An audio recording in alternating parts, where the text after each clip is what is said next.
नमस्कार दोस्तों, कैसे हैं आप लोग। आई होप आप लोग बहुत ही मस्त और शानदार होंगे और शानदार तरीके से आपके बोर्ड एग्ज़ाम की तैयारियां चल रही होंगी।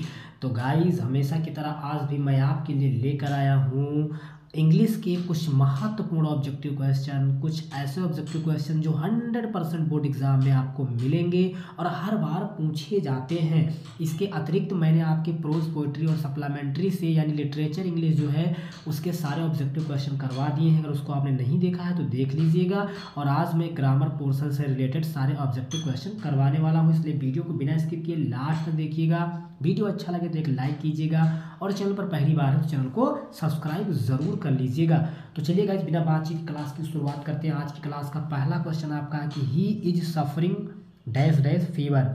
अब आपको इसमें इन भरना है कि एट भरना है, फ्रॉम भरना है कि विथ भरना है, तो आपको अच्छी तरह से पता है he is suffering from fever हो जाएगा। Option C is the right answer. इसके बाद अगला क्वेश्चन आपका देखते हैं। क्वेश्चन नंबर 2 है आपका दी अर्थ डैश डैश अराउंड द सन। ठीक है, यानी जो पृथ्वी है वो डैश डैश अराउंड द सन, इसमें क्या हो जाएगा।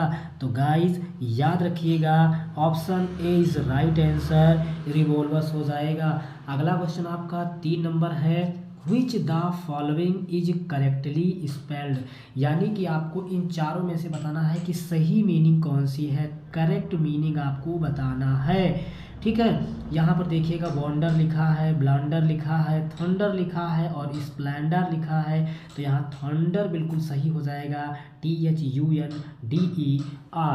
इसके बाद देखिएगा अगला क्वेश्चन आपका है कि I will come home when I dash dash work. Finish हो जाएगा, फिनिश्ड हो जाएगा, विल फिनिश हो जाएगा या विल हैव फिनिश्ड हो जाएगा।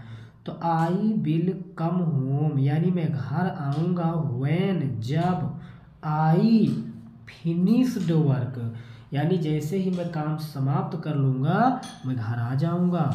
अगला क्वेश्चन है कि what is the time dash dash your watch. ठीक है, आपकी जो घड़ी है उसमें समय क्या हो रहा है। तो देखिए इन दिया गया है, विथ दिया गया है, इनटू दिया गया है और बाई दिया गया है। तो वैसे यहाँ पर इन चारों ऑप्शन के अनुसार, इन चारों ऑप्शन के अकॉर्डिंग तो आपका बाई होगा। अगर यहाँ पर ये चारों ऑप्शन ना होते तो आपका एक ऑप्शन होता है 8। कहीं पर भी अगर समय से रिलेटेड कोई चीज़ आ जाती है तो वहाँ पर 8 लगता है। ठीक है, इसके बाद अगला क्वेश्चन, अगला क्वेश्चन आपका है कि she has dash dash to the party. Go होगा, वेंट होगा, गॉन होगा या गोइंग होगा। तो गाइस जैसे ही आपने यहाँ हैज लगा देखा, आप समझ गए कि हैज का मतलब हुआ प्रेजेंट परफेक्ट टेंस, और प्रेजेंट परफेक्ट टेंस में हमेशा लगता है वर्ब की थर्ड फॉर्म, यानी हो जाएगा गॉन। ठीक, अगला क्वेश्चन है कि he is fund, he is fund यानी वो शौकीन है। टी मतलब चाय, ऑफ होगा, टू होगा, फोर होगा या विथ होगा। यहाँ ऑफ होगा, ऑफ माने का, वो किसका शौकीन है, चाय का शौकीन है। ठीक है, इसके बाद समझते हैं अगला क्वेश्चन। अगला क्वेश्चन देखिएगा गाइस ध्यानपूर्वक। आपका अगला क्वेश्चन है कि if you work hard you are, अगर तुम कठिन परिश्रम करते हो तो तुम क्या हो, laborious. Option A is right. अगला है कि विश्वा dash dash living in Kolkata for 2 years now. तो भैया विश्वा आ गया। ठीक है, विश्वा क्या है, सिंगुलर नंबर है यानी एक वचन है। एक वचन है तो इससे ये तो क्लियर हो गया कि हैज लगेगा, लेकिन क्या केवल हैज लगेगा या हैज बीन लगेगा, कैसे पता चलेगा। यहाँ देखो लिखा है फॉर 2 years। अब आपको अच्छी तरह से पता है कहीं पर भी अगर कॉन्टीन्यूअस यानी कि कॉन्टीन्यूअस भी रहे और साथ में समय भी दिया रहे यानी काम हो भी रहा हो। अब देखिए लिविंग आया, आईएनजी लगा है, इसका मतलब काम हो रहा है और साथ साथ आपको क्या दे दिया गया, साथ साथ आपको समय भी दे दिया गया। इसका मतलब ये हो गया प्रेजेंट परफेक्ट कॉन्टीन्यूअस टेंस, यानी लग जाएगा हैज बीन। अगला है he died dash dash cholera. ठीक है, he died dash dash cholera, of हो जाएगा, ऑप्शन बी सही हो जाएगा। अगला है कि a beautiful temple is being built of Ayodhya, identify the adjective. Adjective पहचानना है इसमें। ठीक है, इसमें एडजेक्टिव पहचानना है आपको। एडजेक्टिव क्या है, क्रिया विशेषण क्या है? तो ब्यूटीफुल होना, सुंदर होना, यही इस मंदिर की विशेषता है ना। अगला है which of following word is correctly spelled. अब इसमें भी आपको पहचान कर बताना है करेक्ट स्पेलिंग क्या है। नेबर लिखा हुआ है, सोसाइटी लिखा हुआ है, ग्रामर लिखा हुआ है, टंग लिखा हुआ है। यहाँ नेबर की स्पेलिंग सही है, NEIGHBOUR, बाकी सारी स्पेलिंग गलत है। अगला है कि Raju sits dash dash a tree. ठीक है, अब Raju sits dash dash a tree, तो राजू जो है वो कहाँ पर बैठा? अंडर ए ट्री, पेड़ के नीचे। अगला है there some book in his bag, तो क्या हो जाएगा? There some book in his bag, were हो जाएगा यहाँ पर। ऑप्शन बी जो है वो बिल्कुल सही हो जाएगा। इसके बाद अगला क्वेश्चन देखिएगा। अगला क्वेश्चन है कि ही dash dash lose his books yesterday in the school, यहाँ पर हो जाएगा लॉस्ट। ठीक, अगला क्वेश्चन है द नाउन फ्रॉम क्लासफी इज, इसमें आपको नाउन बताना है फ्रॉम क्लासफी। क्लासफी में नाउन कैसे बनाएंगे भैया? हो जाएगा क्लासिफिकेशन। क्या हो जाएगा?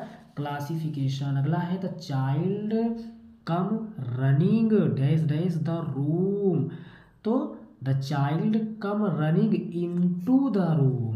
ठीक है, इनटू द रूम, कमरे से दौड़ कर आ रहे हैं। ठीक है, अगला है the sky grew dark identify the verb, इसमें वर्ब आपको पहचानना है। ठीक है, क्रिया आपको पहचाननी है, तो क्या क्रिया है? ग्रीव डार्क, ग्रीव इसमें क्या हो जाएगी? क्रिया हो जाएगी, वर्ब हो जाएगी। अगला है कि it dash dash not rain yesterday, तो क्या हो जाएगा? It did not rain yesterday. ठीक है, it did not rain yesterday. अगला है he is longer dash know his result, तो क्या हो जाएगा? He is longer to know his result. अगला है as soon as I reach the school the bell rang, यानी जैसे ही मैं विद्यालय पहुंचा वैसे ही घंटी क्या हो चुकी? बज गई, यानी कि रैंग हो जाएगा। ये वर्ब की कौन सी फॉर्म है? रैंग, सेकंड फॉर्म है। अगला क्वेश्चन देखिएगा गाइज आपका है, अगला क्वेश्चन आपका है कि which of the following word is misspelled. ठीक है, इसमें मिस वर्ड आपको बताना है। ठीक है, तो भैया बिलीव हो जाएगा। इसके अलावा अचीव भी सही है, डिस्प्यू भी सही है और रिसीव भी सही है। अगला क्वेश्चन आपका है कि it is a student want to know every new thing he is curious, यानी जो विद्यार्थी होते हैं ना वो नई नई चीज़ों को जानने के लिए हमेशा उत्सुक रहते हैं। We must help the poor, यानी हमें हमेशा गरीबों की सहायता करनी चाहिए। We must help the poor. अगला क्वेश्चन है he bought a beautiful dress identify the word beautiful, इसमें आपको वर्ड पहचानना है। ठीक है, identify the word beautiful. Beautiful इसमें क्या है? इसमें ब्यूटीफुल क्या है? एडजेक्टिव है भैया, क्रिया विशेषण है ना। सुंदर होना ये विशेषता है। अगला है कि आई एम प्राउड माई सन, तो I am proud of my son, हमेशा याद रखिएगा I am proud of my son. It has been raining. अब यहाँ क्या आ गया? मॉर्निंग क्या है? निश्चित है कि अनिश्चित है? भैया सुबह एक बार तो होती है 24 घंटा में, यानी निश्चित है। और निश्चित है तो सिंस लगेगा। इसके अलावा अगर घंटा दिया होता तो फॉर लग जाता। जो निश्चित होता है, सिंस निश्चित होता है तो फॉर। आई होप कि क्लास आपको बहुत अच्छी लगी होगी और आपके बोर्ड एग्जाम में बहुत ज़्यादा यूजफुल होने वाली है। तो इसलिए वीडियो को लाइक कर दीजिएगा और चैनल पर नए हैं चैनल को सब्सक्राइब कर लीजिएगा। फिर मिलते हैं नेक्स्ट वीडियो में नेक्स्ट टॉपिक के साथ। तब तक आप पढ़ते रहिए और अपना ख्याल रखिए।